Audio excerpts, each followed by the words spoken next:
Bienvenue dans votre nouveau numéro de City Mag. Aujourd'hui, je vous embarque en tant que commissaire général du Salon des collectivités territoriales et c'est un plaisir pour moi de vous faire découvrir la première plateforme d'échange entre les acteurs majeurs du développement local qui tourne autour de questions liées à la décentralisation et à l'aménagement des territoires de Côte d'Ivoire. Le Salon des collectivités territoriales, c'est des conférences, des ateliers, mais aussi des expositions, du networking, de l'apprentissage et beaucoup d'autres choses que vous allez voir durant cette émission. Je vous souhaite de passer un excellent moment. La 3e édition du Salon des collectivités organisée par l'ARDCI, Assemblée des régions et districts de Côte d'Ivoire, et l'UVICO-CI, Union des villes et communes de Côte d'Ivoire, en collaboration avec la DGDDL, Direction générale de la décentralisation et du développement local, s'est tenue les 5, 6 et 7 septembre au Parc des Expositions d'Abidjan. Ce salon a réuni une pléthore de présidents de conseils régionaux et maires autour du thème « Gouvernance territoriale, levier de résilience et de développement harmonieux des territoires ». L'événement étant parrainé par le général de corps d'armée Fagondo Diomandé, ministre de l'Intérieur et de la Sécurité, et coprésidé par le docteur Eugène Akaouélé, président de l'ARDCI, et le ministre Amadou Koné, président de l'UVICO-CI. Le Salon des collectivités territoriales est le seul espace d'échange entre l'État central, les entreprises des secteurs publics et privés, ainsi que les collectivités territoriales, autour des questions liées à la décentralisation et au développement local. Au programme de ce salon des expositions, des rencontres professionnelles, des panels et ateliers qui ont permis aux élus locaux de présenter les potentialités de leur collectivité, tisser des partenariats, mais surtout, s'informer sur les innovations en matière de gestion et financement de leur territoire. La cérémonie d'ouverture qui s'est illustrée avec une série d'allocutions a démarré par le traditionnel mot de bienvenue de l'hôte, ayant abrité le salon, le docteur Sylvestre Emou, maire de la commune de Port-Boué. À la suite du maire de Port-Boué, Madame Dramera Penda, commissaire générale du salon, a planté le décor et présenté le programme des 3 journées d'activité ainsi que les objectifs et résultats attendus. Une fois le programme énoncé, les organisateurs du salon, représentés respectivement par le docteur Eugène Akaouélé, président de l'ARDCI, et le ministre Amadou Koné, président de l'UVICO-CI, assurant la coprésidence de l'événement, se sont prononcés au nom des élus locaux. Le représentant pays du PNUD, Gaël Olivier, partenaire clé de l'État de Côte d'Ivoire en matière de décentralisation et développement local, a marqué l'appui et le soutien des Nations Unies au rayonnement de nos villes et régions. Cette magnifique cérémonie d'ouverture a pris fin par l'allocution du ministre de l'Intérieur et de la Sécurité.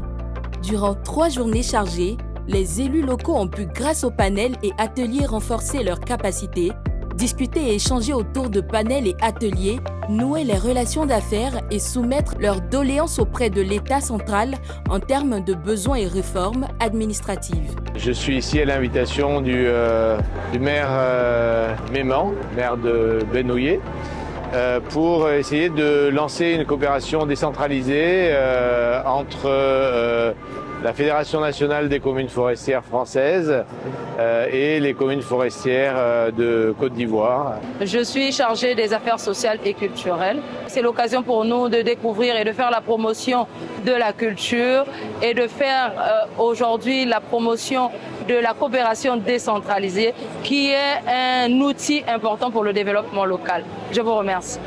Les populations ivoiriennes ne sont pas restées en marge de cette activité et sont venues nombreuses découvrir leur région et commune, participer aux différents panels et mieux se divertir à travers des espaces culturels et artisanaux. Je suis de la commune de Danandé.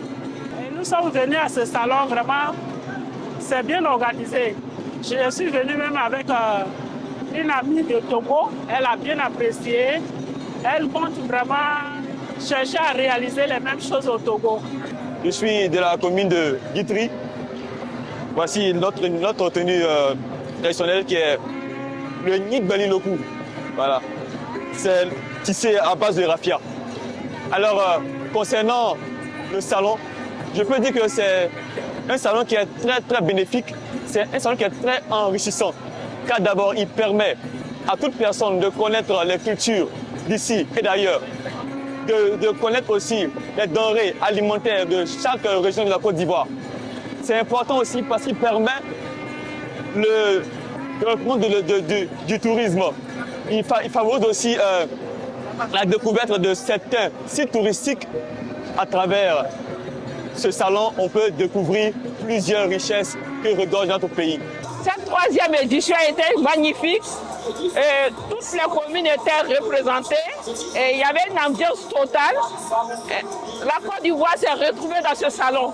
Et ensemble, nous avons formé nos produits que nous avons, les produits locaux que nous avons présentés ont été tout achetés.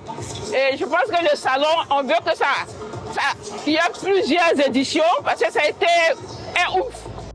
Une journée culturelle a clôturé la 3e édition du Salon, mettant en compétition les collectivités avec des prix remportés.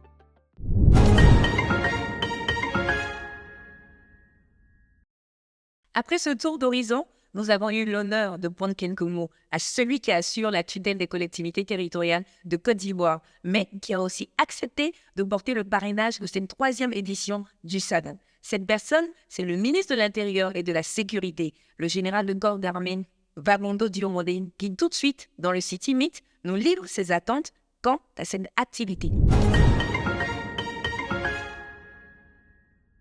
Le général de corps d'armée Vagondo Diomondé est le ministre de l'Intérieur et de la Sécurité de la République de Côte d'Ivoire.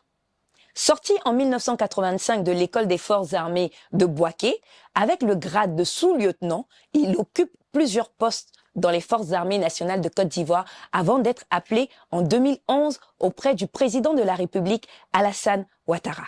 De 2011 à 2013, il est commandant du groupement de sécurité du président de la République avant d'occuper en décembre 2013 le poste de chef d'état-major particulier de ce dernier.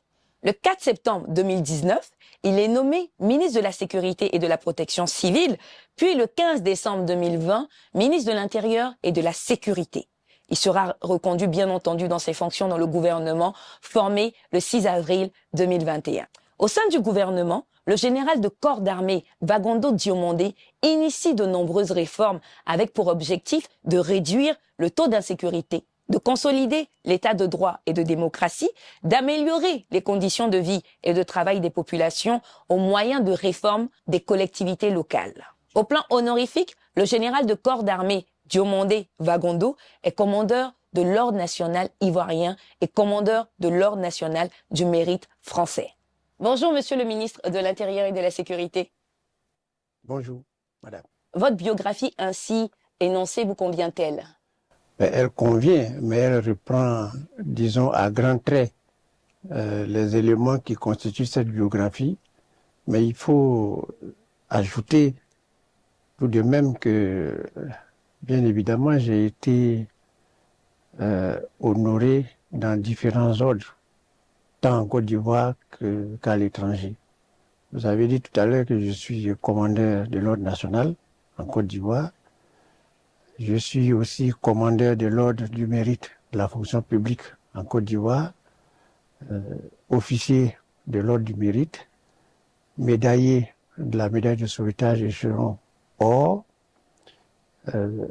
pareil que sur le plan international, je dirais pour le compte de la France, je suis titulaire de la médaille de la défense nationale, échelon bronze, et je viens d'être décoré par la France de la médaille de la Légion d'honneur. Toutes ces décorations viennent compléter la panoplie que vous avez déjà évoquée et retrace donc, comme je l'ai dit, à grands traits, je dirais, ma biographie. Reconnu à l'international, reconnu au niveau national, votre famille doit être très fière de vous. De quelle origine êtes-vous? De quelle région de la Côte d'Ivoire êtes-vous originaire, monsieur le ministre? Alors, disons que je suis du Grand Ouest, parce que de par ma mère, je suis de la région du Tonkoui, et de par mon père, je suis de la région du Bafing. Mais j'ai mes quartiers à Mans, donc je suis de la région du Tonkoui. Vous êtes un métis de l'Ouest, dira-t-on. Absolument. Le 4 septembre 2019, vous avez été nommé en qualité de ministre de la Sécurité et de la Protection civile, avant d'hériter en avril 2022 du portefeuille du ministère de l'Intérieur et de la Sécurité. Étant militaire, la sécurité du territoire est un sujet que nous pensons que vous maîtrisez totalement. Tout à fait. Quelles étaient vos appréhensions relativement à l'administration du territoire et aux autres attributions du ministère? Écoutez, quand on est officier et qu'on sort de l'école de formation des officiers, nous avons une formation qui vous permet de servir à tous les postes, y compris de vous préparer à jouer des fonctions dans l'administration générale. Ce qu'il faut aussi savoir, c'est qu'avant moi, plusieurs officiers supérieurs sont passés à la tête de ce ministère. Je veux citer le ministre Émile Constant Bombé, qui est militaire. Je veux citer le général Palanfo, qui a été ministre de la Sécurité. Il y en a plein d'autres qui ont été ministres de la Sécurité et d'autres ministères de l'Intérieur et de la Sécurité avant moi, et qui ont donné d'excellents résultats. Bien évidemment, quand on est appelé à ces fonctions-là, nous avons des appréhensions.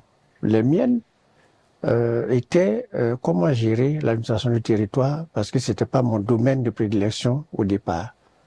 Mais je me suis retrouvé à la tête de ce ministère et aujourd'hui, je suis heureux de constater que ce qu'on a pu mettre en place comme politique de gestion globale, stratégie de gestion du ministère a été bien compris et nous sommes en parfaite symbiose avec tous les acteurs du ministère de l'Intérieur et de la Sécurité, notamment le corps préfectoral, les élus locaux et les acteurs de la sécurité de façon globale.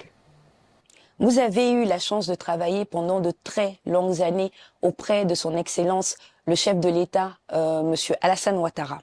Comment est-ce que cette riche expérience impacte-t-elle l'accomplissement de vos missions au quotidien? Le président Alassane Ouattara est une école. Et je dirais c'est l'école de la vie. Ceux qui ont eu la chance de travailler à ses côtés, comme nous, apprennent toujours et continuent d'apprendre tous les jours. Parce qu'avec lui, on apprend tous les jours. C'est une source d'inspiration qui est très grande. Alors, le fait de l'avoir côtoyé depuis exactement le 16 février 1991, date à laquelle je l'ai rencontré pour la première fois, je n'ai cessé d'apprendre et m'inspirer justement de sa vie, tout simplement, et de sa manière de gérer les affaires de l'État. C'est pourquoi, si vous voulez que je vous fasse une confidence, quand j'ai été nommé ministre, je suis allé lui demander qu'est-ce qu'il fallait que je fasse. Il m'a simplement dit, ce que tu faisais ici, c'est la même chose que tu feras à une échelle beaucoup plus grande. C'est ce qui a été ma source d'inspiration. Quelles sont les valeurs que vous prônez? Dans la vie, il faut cultiver l'humilité. Il faut cultiver la droiture. Il faut cultiver l'honnêteté. Il faut cultiver le respect des autres et la loyauté. Ce sont des valeurs qui payent toujours. Et c'est ce que je prône.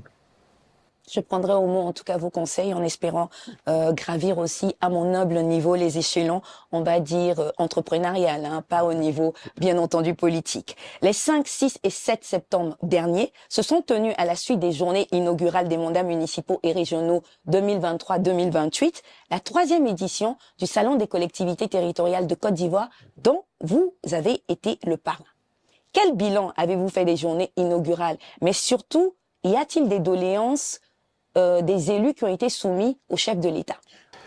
Alors, je disais donc tout à l'heure que le résumé qu'on peut faire des journées inaugurales tient en un mot, le mot satisfaction.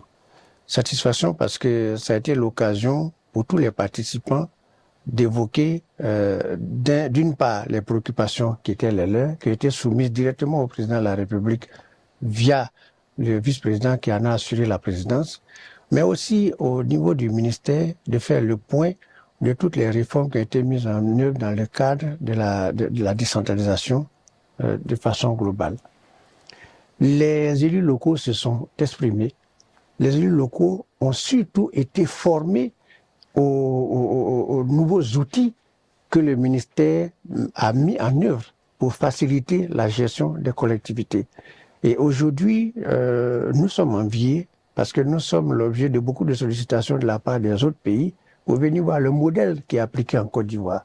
Ce sont des éléments de satisfaction qui vont dans la droite ligne de la politique mise en œuvre par le président de la République dans le cadre de la décentralisation, qui est un chemin qui est long, mais nous tenons le bon bout. Très bientôt, je pense que nous ferons un bilan encore plus satisfaisant que celui que nous avons aujourd'hui. Alors, en ce qui concerne les doléances qui ont été formulées par les élus locaux, mais elles sont à l'étude. Beaucoup d'entre elles ont déjà été mises en œuvre par le ministère, mais d'autres, impliquant l'intervention des autres départements ministériels, nécessitent un arbitrage, forcément au niveau du gouvernement. Ce sont toutes ces réformes-là qui sont à l'étude, et je vous donne, je prends l'engagement que d'ici 2025, presque les 90% seront, je dirais, exécutés. Mais en tout cas, nous sommes sur une excellente voie qui nous permettra, en tout cas, d'être satisfaits des résultats que nous aurons obtenus. Citimax sera heureux de revenir vous voir en 2025 pour faire le bilan de ces journées inaugurales. Mais là, viennent de se tenir les éditions, la 3e édition du Salon des collectivités territoriales. En tant que ministre de tutelle, qu'attendiez-vous réellement de l'organisation de ce Salon des collectivités territoriales? Vous savez, ce sont des opportunités que nous voulons multiplier pour permettre aux élus locaux de mieux appréhender le rôle qui est le leur et s'intégrer parfaitement dans cette dynamique-là de promotion, je dirais, de la décentralisation, mais surtout des collectivités territoriales. Les journées inaugurales, je dirais, ont donc permis aux élus locaux de mieux comprendre le rôle qui est le leur, d'échanger entre eux les expériences, se donner des idées pour, je dirais, mieux gérer chacun en ce qui le concerne, leur collectivité. Et le Salon des collectivités territoriales sera une continuité des journées inaugurales, donc? Comme je le dis avec insistance, c'est une excellente opportunité qui doit pouvoir, je dirais, continuer. Et chaque année, il faut qu'on soit en mesure de faire le bilan de l'année écoulée à l'occasion de ce salon. Et quel est le message que le gouvernement souhaiterait faire passer aux élus locaux par votre voix? Ce message est très clair et il est permanent. Que chaque élu local prenne sa place de façon pleine et entière dans la mise en œuvre de la politique de décentralisation et de toutes les réformes initiées par le gouvernement. Il s'agit pour l'élu local d'être un acteur de progrès, un acteur de développement, un acteur de paix, parce que sa proximité avec la population est un atout qu'il doit exploiter à tout moment et en toutes circonstances. Monsieur le ministre de l'Intérieur et de la Sécurité, notre interview touche à sa fin. Est-ce que vous avez un mot pour les populations ivoiriennes? Des mots de remerciement. Vous savez, tout ce que nous faisons dans la vie ne vaut que par l'adhésion que la cible qu'est la population vous accorde. Et je crois que depuis que nous sommes là, tout ce qui a été fait, que ce soit de notre temps et que ce soit avant nous, a toujours obtenu l'adhésion des populations. C'est pourquoi je remercie les populations pour cette adhésion. Mais que cette population aussi comprenne qu'elle est un acteur majeur de la mise en œuvre de la politique de décentralisation.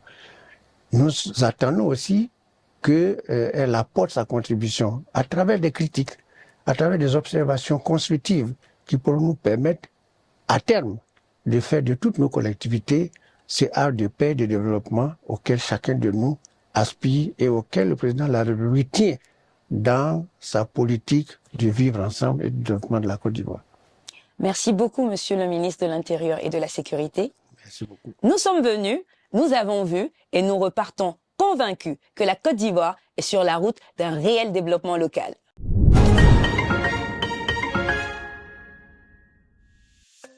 La 3e édition du Salon des collectivités territoriales a rassemblé durant 3 jours 6000 participants contre 800 lors de l'édition précédente, confirmant ainsi son succès grandissant.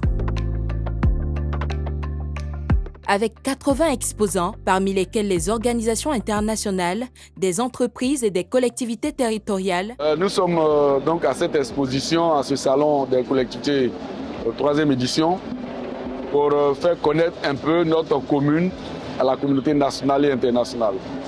Nous sommes situés donc dans le centre-est de la Côte d'Ivoire, à cheval entre la savane et la forêt, de sorte que notre localité est propice à l'agriculture, à l'élevage et à toutes les spéculations agricoles.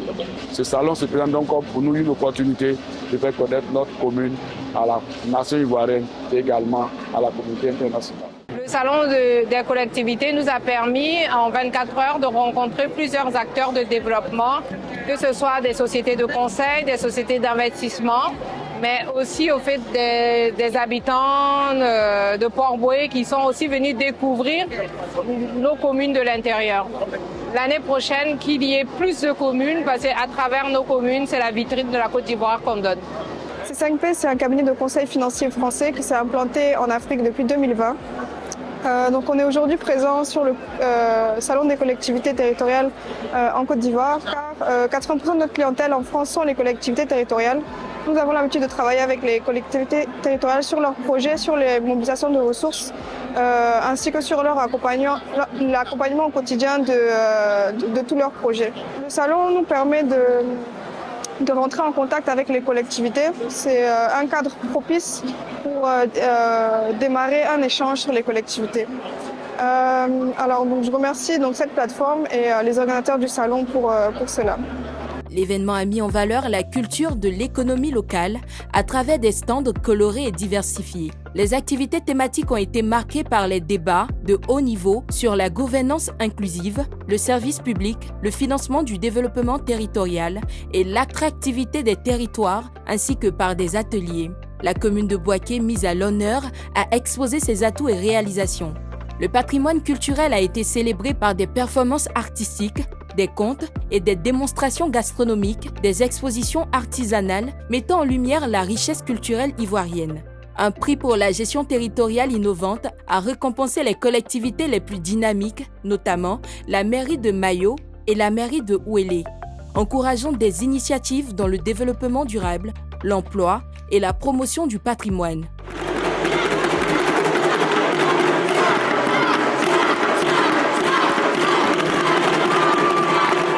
Merci à tous les acteurs qui ont contribué, chacun à leur niveau, pour que ce salon soit un succès. Je voudrais remercier le Seigneur qui nous a donné la force, qui nous a inspirés et qui nous a conduits ici sans heurts. Et aujourd'hui, nous remportons le prix du meilleur stand. C'est une fierté de présenter le savoir-être, le savoir-faire de notre commune et d'être retenu. Je suis honoré, la commune est honorée et on voudrait sincèrement dire merci. Nous repartirons d'ici tout à l'heure avec de très bonnes intentions. Nous repartons encore boostés pour faire encore plus pour le bien-être de la population. En tout cas, merci. Que Dieu bénisse ce salon et à l'année prochaine pour la 4e édition. La qualité des intervenants, la richesse des thématiques abordées et la diversité des activités ont contribué à faire de cette édition une véritable réussite.